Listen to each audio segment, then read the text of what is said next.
Welcome back to another episode of Goosebumps Podcast, Can Be Murder. I'm your host, Bumps in the Night, and tonight I'm joined with three of my co-hosts. I have Brandon Sime, also known as Dead Shock Studios. What's going on? I've got the Grinch. Hello. And last but not least, it's Senpai Josh, the anime boss, and Otaku Life for me. What's up, y'all? How you be? Alright, and today we're reviewing the 20th book in the Goosebumps franchise, The Scarecrow Walks at Midnight. Let's start with a fun fact. And this was the first book in the series where we have the classic Goosebumps logo from the front of the books on the spine. 1 through 19 just had a standard print of Goosebumps, but 20 onward had that sweet Goosebumps slime print on the spine. There's your fun fact of the day. This one is centered around Jody and Mark. Jody and Mark are on summer vacation. They're going to spend a month at their grandparents' farm, Grandpa Kurt and Grandma Muriel. Now, they're not the only ones who live on this farm. They also have a farmhand named Stanley. They insinuated he was kind of, not all there. You know what, honest to God, it sounded like he had depression. I thought he got kicked in the head by a horse. It's weird, because I'm looking at the back, and it says Jody, like, with their grandparents. It doesn't say anything about, I know he's in the story, but in the back, it doesn't say anything. Oh, I'm not reading like a blurb. I'm just kind of getting into the story here. Yeah, I'm just saying. Stanley also has a son named Styx. Well, his nickname is Styx. We don't really get to know his real name. Jody and Mark head to Grandpa and Grandma Miriam's farm. They're dropped off at a train station, and that's where our story picks up. They run into Stanley, who very creepily compliments Jody. Like, did anyone else get a weird vibe from that? Yeah. You look real pretty, Jody. How old are you? It's like, what? Anyway, Dan Schneider moments aside, Stanley takes them back to the farm, and so things kind of have a certain way of doing things. Grandpa Kurt and Grandma Miriam are about tradition. Every time the kids come out, Grandpa Kurt tells a scary story, and Grandma Miriam makes pancakes in the morning, but not just any kind of pancakes, motherfucking chocolate chip pancakes, which everyone knows are the best kind of pancakes. Exactly. They get there, and one thing they notice is originally they only had one scarecrow hanging out in the field. Well, now they've got 12, and they look pretty menacing, so that's a big change. And then as they pull up, they kind of unload, the story kind of picks up. We get certain intervals where, like, it's the first night after dinner, and Mark's like, Grandpa, tell us a scary story. And he's like, oh, I don't know no more stories. And they're like, what? You always have scary stories. And Stanley just kind of looks up and he's like, I like scary stories. It doesn't outright insinuate that Stanley's causing problem. What? No, he said, yeah, I don't like them stories. They're too scary. There you go, yeah. Close enough. But yeah, so after that, everyone's kind of butthurt, and they all go to bed. And that's when we kind of have our first instance of Jody looking out the window sad and seeing the scarecrows move. This isn't the part of the story next where we wake up the next morning and there's no pancakes. That's all the kids are looking forward to, is some chalky chip pancakes, and we'll go figure, we got cornflakes. Which, realistically, everybody here who's had cereal, cornflakes really aren't that great. They're not that great, but also that was like the biggest downfall ever. I mean, I would rather have Frosted Flakes. I don't know, it's like you got promised to go to Disney World, and your parents pulled up to the McDonald's play place and like, have fun in the ball pit. What? Yeah. Seriously, God, by the way, how gross were those ball pits? Very gross. Yeah, disgusting. Yeah, thank God they got rid of those things. Anyway, so they're like, I what? have a friendly friend who got pink eye 12 times from just being in them. 12 times? He's a dirty little bastard. Seriously, one time fool me once, 2 times fool, that's shame on you, 3 times you're just a dirty little bastard. So they're like, Grandma, where's the pancakes? And she's like, oh, I forgot to buy the chalky chips. And Stanley's like, that's fine, I love cornflakes. We're like, kind of starting to see what the problem lies here. Stanley's a dick. Then we have a moment here where, does it show his book yet? I can't remember. Does it show the book off right away? Oh, I don't remember. I think it does. I don't. Well, let's lead into it, and then I'll talk about the book, because I kind of have a way I want to take this. So, anyway, after this, the kids decide to go horseback riding, and they're going to go horseback riding near the cornfields, because they just happen to have 2 horses now, right? A scarecrow literally jumps out and scares the shit out of Jody's horse, bucks her right off the horse. And then Stanley appears. He's like, Scarecrow walks at midnight. They're like, what? And he's like, oh, I'll get you back to the house. So after that, they take it as Styx was playing a prank on them, because we haven't really seen Styx yet in the book. Yeah. So she's like, oh, it must be Styx. He's screwing with us. Turns out it wasn't Styx. She goes to confront Styx in the barn, and Styx explains that Stanley found this book of superstitions, which I'm just gonna say it. That man had a grimoire. He did have grimoire. Like, they don't outright say it, and maybe it's because Stein's Jewish and, like, you know, that's a no-no, but that was a grimoire. I don't care what anyone says. A book of spells and, like, magical references is a grimoire. Actually, in Judaism, we have our own grimoires, too, so... Okay, so then maybe Stein just wasn't ready to, like, drop that word because it was too, like, potent for the young mind. Maybe he didn't want kids hunting for grimoires in libraries, but that was a grimoire. Point Blank Central. We find out that that book essentially gave him the ability to bring the scarecrows to life, and he threatened to attack the grandparents with them if they ever laughed at him again. So like, yo, no, we won't laugh at you anymore. Sorry, Stanley. Godspeed. And from there, he supposedly put the scarecrows back to sleep, but lol JK, they're not asleep. Some of them do not go to sleep. So... we're in the midst of the finale now. Jody has dressed Mark up as a scarecrow because he wants to mess with them. By them, I mean Stanley and Styx. Well, Stanley, Grandpa Kurt, and Miriam happen to leave the farmhouse. They come outside and they see Mark walking out of the cornfield. And like, Stanley's like, oh shit, they're alive. Now Styx is worried that Stanley sees this and thinks that he's going to try to take control of them again. Grandma and Grandpa Kurt are just scared of him in general. We have this weird scene where the scarecrow is kind of like... they think he's their leader. And they kind of start to emulate him. Even like, I think, didn't he try to take his head off and that didn't work? Yeah. Well, regardless, like this climax is happening and the scarecrows are kind of cornering in on them. You see two balls of light start to appear from the darkness, and that's Styx running with, he's double fisting torches. And he runs up and he just starts burning all the scarecrows. Of course not Mark though, because, you know, we can't go into gore here. So, after they take down the scarecrows, yay, it's all good. We're at the end of the story. Things are kind of back to normal. Stanley's put back in his place. They did not take his book. That is the biggest folly of this entire story, in my opinion. They let Stanley keep... put that book and throw it in the fire. Yeah, they let him keep the grimoire, and then it cuts to the point where there's this stuffed brown bear in the house, and it comes to life because Stanley's, like, muttering, and Jody's like, Stanley, what chapter are you reading? Dark ending. So, yeah. Again, a lot of the book you can break down to this. Oh my god, something's attacking me. Was it a scarecrow? It was not a scarecrow. Oh my god, something's grabbed my leg. Was it the scarecrow? It was not a scarecrow. Oh my god, something's walking. Was it a scarecrow? It was a scarecrow. Dude, tell me I'm not wrong. There was a scene in the barn where she gets a bale of hay falls on her and she's like, oh, it's a scarecrow. It's like, no, it's a bale of hay, dude. Or, oh, I'm down by the lake and there's a clump of hay. It's a scarecrow. No, it's a fucking clump of hay. Speak. You have something to say. Say it. Well, the weird thing is, I know that it's called Scarecrow Once at Midnight, and I get that, but it's just like a darker version of Wizard of Oz. Like, I mean, literally think about it. We have a Scarecrow as a villain. What's one of the main characters in Wizard of Oz? Tell me, besides Dorothy. Tell me. A dog. No, the next one, when they get to Oz, after the witch. Munchkin, the midgets. I forgot about the midgets. No, the thing that was... Which? This thing. Oh, the guy behind the curtain. What do I have the brain? A lion? No, the Scarecrow, the one who wanted the brain. Oh, okay. I wasn't sure. I thought you were setting me up for something. So true, guys. You're the one distracting us with Wizards of fucking Oz.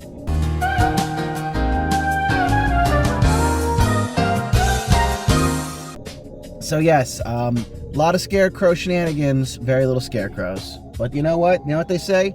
Sometimes God giveth, sometimes scarecrow taketh. Okay. I don't know, Scarecrow's scary, I guess. Okay. Scarecrow should be scary, I guess? I don't know. Okay. Grinch, what's one thing you liked about the book? We actually have a real-life fear, instead of just the whole, an evil house or an evil basement. It's actually something you can see that's not, a place. A tangible, scary item. I understand completely. Brandon, what's one thing you liked about Scarecrow Walks at Midnight? I forgot how fast this book is. Like, it just flies. It's not a very slow book. They just get to the point. Sometimes R.L. Stine dances around his subjects because he doesn't know what to talk about. Other times he has a story in mind and he actually writes it. And this was one of those. Personally, for me, I like that this book fucked me up as a kid, because as a kid, I used to have vivid nightmares of going to and mind you, I went to my grandparents all the time, but I have vivid nightmares that my grandparents had a hay field. I don't know why it wasn't corn. It was always like golden hay. And me and my grandma would always get lost in it. And then scarecrows, like the ones from the episodes, would chase us. It was fucking terrifying as a child. But aside from that old personal trauma there, I enjoyed the, I enjoyed the reference to like the superstition book more or less being like a grimoire. I thought that was really neat. You know, we went down a dark magic route. We don't really see too much in Goosebumps. Yeah. But, you know, I think it was just a refreshing take. After that knockoff of The Fly and the really bad sequel, which was Monster Blood 2, and Deep Trouble was also kind of like a different Uncharted territory. I feel like Stein was really kind of getting to his groove here, you know? Yeah. Plus, it wasn't a rip of a 1950s monster movie, so love that. All right, so Josh, what's one thing you didn't like about the book? One thing I didn't like, it got boring and repetitive at points. Like you said, oh my god, this thing happened. Is it a Scarecrow? No! Oh my god, this thing happened. Is it a Scarecrow? No! Oh my god, is it somebody's walking outside? Is there a Scarecrow? Yes! Yeah, that was a very overused mechanic. I can see what you mean. Brandon, what's one thing you didn't like? Basically, same thing. It kind of got a little repetitive and kind of overstayed its welcome that way. Okay. Grinch? I feel like it was bad to let main kid who literally made all this happen keep the book that started all this shit. I know, right? Like, burn the book, like Josh said. Safest way to go. Yeah. I will say, you do in Hot Mass 2, just burn it. I very much enjoyed the dark ending to this, and I'm almost sad that we never got a sequel, because there's more. It didn't have to be direct sequels in like The Scarecrow Walks at Midnight 2 or The Scarecrow Walks at Midnight Again, but the idea was that Stanley brought other stuff to life, you know, so there could have been other shenanigans on that farm, you know? They could have just kept the book, or even like, I guess the Scarecrows got destroyed, but I feel like there was sequel. Bear walks at night. Well, I'm saying this. Well, there was definitely like enough proof for a sequel. We just didn't really get anything to happen. But you pull hard enough, you definitely could have put something together. You know what I'm saying? Didn't need it, but it definitely there was room for growth.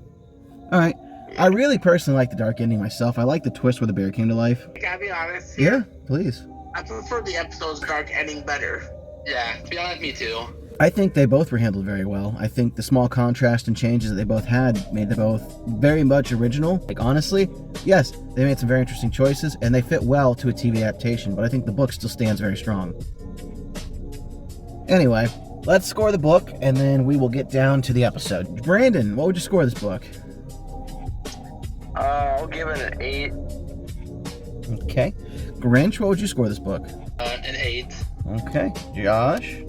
I'll give it a 7.5. Yeah, I'm right there with you. I think this book was great.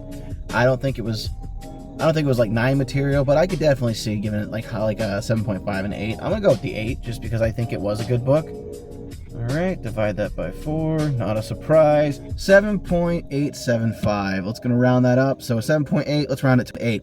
Let's give this book a B. What do you guys say? That sounds good. Okay. Sounds good to me. So this is a B tier book, and I think, you know, like I said, yeah, there was some repetitive parts to it, and that's kind of what took away from its higher score, but it still wasn't bad. It was our first, like, on a farm book. Yeah. So let's get into the episode. The episode was scarcely similar in the fact that they go to the grandpa and grandma's farm, which didn't know they were going to put all that money in that farm, but they did. They went to a corn farm. You know, same kind of deal. Stanley's weird, kind of standoffish. It only made him creepier because he looked really old in this. But, you know, Mark and Jody look the part. They get to the farm, and things are kind of changed a bit, you know. We don't really jump right into it like the book did, but it moves on. The biggest changes, I think, come down to this. Instead of them riding horses, they were riding bikes to the cornfield, which that could not have been fun because, one, that shit'll slap you, and two, have you guys ever walked through a corn maze? I have. Dude, the ground is so fucking hard and uneven. Creepy. Well, yeah, but the ground underneath it is always so hard and uneven. Like, that's dangerous. But anyway, the big difference was instead of horses, Jody got tackled off a bike. Honestly, the Scarecrows looked amazing. Also, in the episode, there's no way it was midnight when she saw them. It was more like 10, 15, 10:30 when the Scarecrows were walking. But whatever. Well, we didn't see a clock, so we can't say for certain that was the case. Styx is in it. You know, sometimes they cut out the side characters, but we had every single character from the book we had inside the show. You know, Styx is the southern child of Stanley, and, you know, he tells them about the book. Same deal. Stanley decided that if he could get the Scarecrows to come to life, he wouldn't have to work so hard. So this is more out of a necessity of being lazy or just trying to work smarter, not harder. It didn't pay off, but that was Stanley's main attempt. I definitely think the power went to his head. which that's on him. So, all right, we get the same scene where she doesn't get her pancakes, she gets cornflakes, and she was sad about that. Stanley makes it very clear. They also bring up the pie. Do you remember that? Yeah, it was like the ghost stories. Apple, not cherry or something like that. What was it? Yeah, so she breaks out pie for Grandpa's ghost stories, but instead of the ghost stories, they're just kind of sitting there eating pie, and they're like, well, cherry pie, you always get. I think you said it right. It was apple, and Stanley's like, well, cherry's my favorite, and he licks his lips all weird, like. Yeah. He doesn't actually do that. I'm being a dick. They're doing stuff. The episode was a lot more direct with Stanley being like the low-key villain in this versus like the book. Yeah. And then we get to the final climax. Once again, Mark dresses up as a scarecrow. He's going to show Sticks what's good. But this time, the scarecrows come to life and they corner them in the barn. Instead of Sticks lighting them on fire, which I get it, you know, pyrotechnics and stuff. Even in the 90s, there was no way they were doing that on a kid's show. That's just too graphic. So instead of lighting them on fire, the Columbine comes to life and starts like just shredding them because they're just literally flannel stuffed with hay. So, very fun way to see them die. Whatever. We get to the end. It's like, oh, it's a happy ending. The music's light. It's sunny out. Everything's back to normal. And then, you know, as Grandma's serving up some lemonade, Stanley picks up a piece of paper that like blew by his feet, and he reads it. And what does he say when he reads it, guys? If you know this, bonus points. If not, I can say it for you. Carew, Marie. Oh, yeah, no, in the episode. Yeah, he says Slappy spell, i.e., you and I are one, which I love that they did that. And turns on and starts heading towards the house. But of course, in true Goosebumps shoddy fashion, if you pay close attention, you can see the person driving the car line. Yeah. Whatever, though. Of course. Dark ending. So they both had dark endings, which I love. I love that they didn't try to change that. I like more so the fact that him bringing that to life was an accident versus him just being stupid in the book and flipping through like, Beetle Dee, Feedle Dum, my superstition book. Let's rate the episode and talk about the true villain. So, starting with Grinch, what would you rate the episode? To be honest, I feel like it's a lot better than some of the bad episodes we review. At least it had an actual good villain, unlike the certain. Be careful what you wish for, because at least this has the villain, not just, oh, I messed up the line because I have weird magic. So you don't like Clarissa, which makes you sexist. Okay. What? Okay. No, if this is, she's not a good villain for the book. You guys heard it here first. Grinch hates women. Okay, fuck. Stop tweeting my words. I'm kidding, Grinch. What would you score this? Probably a 9, at least. Okay, 9 for the episode. I respect that. It was a good episode. Brandon, what would you score it? I'd also rate it a 9. All right, look at that. Brandon respects women and can rate a book a 9. I'm sorry. I can't help myself. Josh, what would you rate this one? I would go with a 9. It's definitely better than the actual book is, in my opinion. Josh gives this episode a 9. You know what? I'm going to be that guy. This is 8.5. Would have got a 9, but my problem is this. I saw the guy driving the car, and that's a problem for me. Yeah, that's fair. Fair. 27 plus 8.5 divided by 4. 8.875 doesn't matter. Same deal. We're going to round up. This scored it scored a 9. It's a low 9, but a 9. So that is a A-tier episode. All right, let's do something we haven't done in a little while here. Starting with Brandon. What was the true villain? Let's start with the book. Let's talk about the villain of the true villain of the book. The drummer of the Combine. Now the book, you silly rabbit. Oh, well, the book of evil or whatever. The Grimoire? Okay, that's actually a very good assessment. Grinch, who would you say, or what would you say is the true villain of the book? Like you usually do, stupidity is the true villain of the story. Stupidity. Okay, I can see that, definitely. Grinch's audio cut off for a second, so I thought he said that the true villain was P. Diddy. What? He is the true villain. Oh my fucking god, that was... Oh, that was great. That was A1, Brandon. A fucking 1. That was A1, Brandon. Good job. I'm dead. I'm fucking dead. Josh, who do you think the true villain of the book was? Stupidity, but also self-esteem. Because the only reason why Stanley wanted to do this is because he wanted to get like his way around the farm a little bit and get thanked for his work on the farm. True. Yeah, I'm pretty... Usually there's some more grand EOS explanation for me, but this was pretty cut and dry. Stanley was the true villain, not his modern curiosity. I mean, I get definitely not liking being a grunt and being underling, but he never tried to be a fucking adult and go, hey, Kurt, please stop laughing at me. He doesn't do that. He just goes, oh, man, realistically, what was stopping him from getting drunk and burning down the whole farmhouse? You know, like... Not much. I'm just saying, he had a lot of choices, and he chose to go the Mystica Magical route there, and I think it blew up in his face. You and your adult references. Why? This is a children's book for crying out for God. Rated by adults! To be fair, Stein makes a lot of adult references too. Like, you don't see it because you're a kid, but he's definitely saying some of these adults are pedophiles, bro. Listen, if like SpongeBob can make adult references, I think Goosebumps can make adult references. Here, let's put it like this. Literally. If this was a Haunting Hour or even a Fear Street book, I would have loved for Stanley to read a spell that backfired, and so the Scarecrow's all dropped, and then when they wake up the next morning, Stanley was actually a Scarecrow. Like, you could tell Stanley was this kind of like the episode Revenge of the Lawn Gnomes, like that, but he becomes a... That would be a great ending, right? Like, Stanley became a Scarecrow, and they can't fix it because the book's now gone. Actually, the Haunting Hour Scarecrow episode, I think, is one of the scariest episodes of all time. Bro, how do I not remember that? I'm gonna have to go back and check. I'm gonna go back and review this shit. Maybe that's what we'll do after Goosebumps. We'll review the Haunting Hour before we get into Fear Street. That'd be fun. I agree completely. We'll have to watch the episode and we'll review it. But yeah, so there was a lot of opportunity for darker endings, of course. But I think for what they were, as a kid reading it, great dark endings. Like I said, the book messed me up as a kid, gave me nightmares. Which, good job, Stein. That was your job. You succeeded.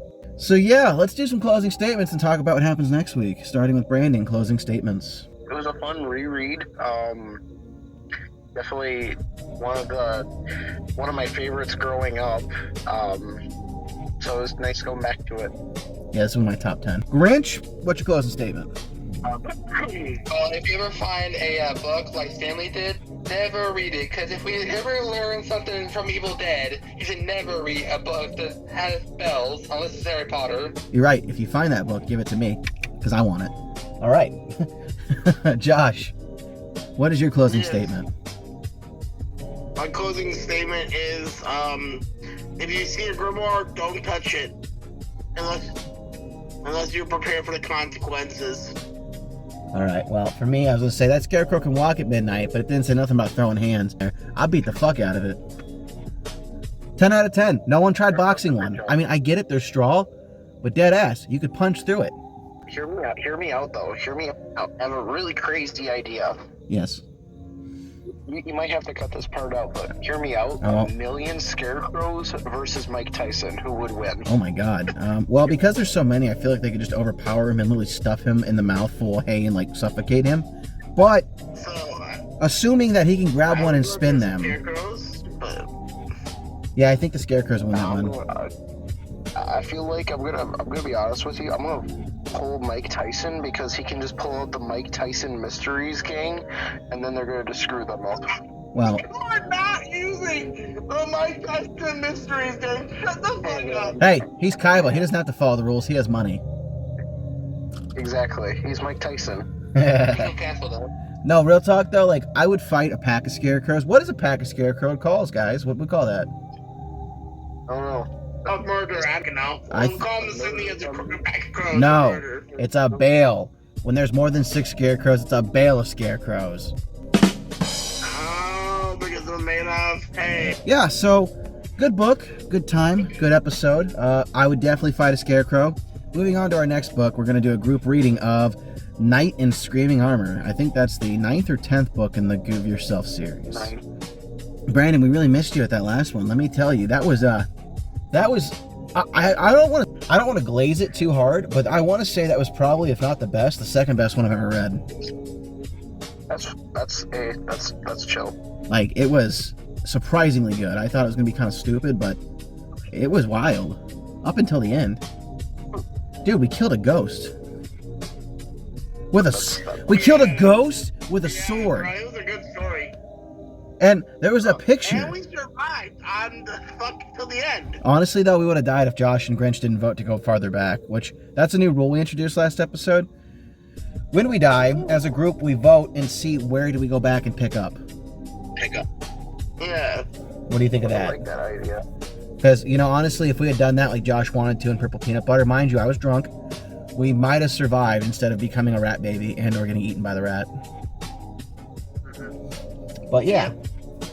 Anyway, this has been another episode of Goosebumps Podcast Can Be Murdered. Make sure if you haven't done so already, you do the things. Those things you're wondering? Click that like button, drop a comment, click the share button, share this with somebody who enjoys dark humor.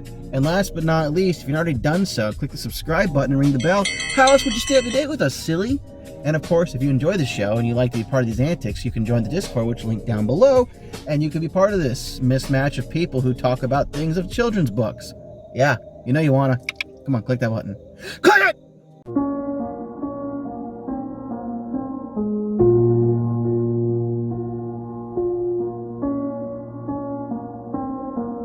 Mm.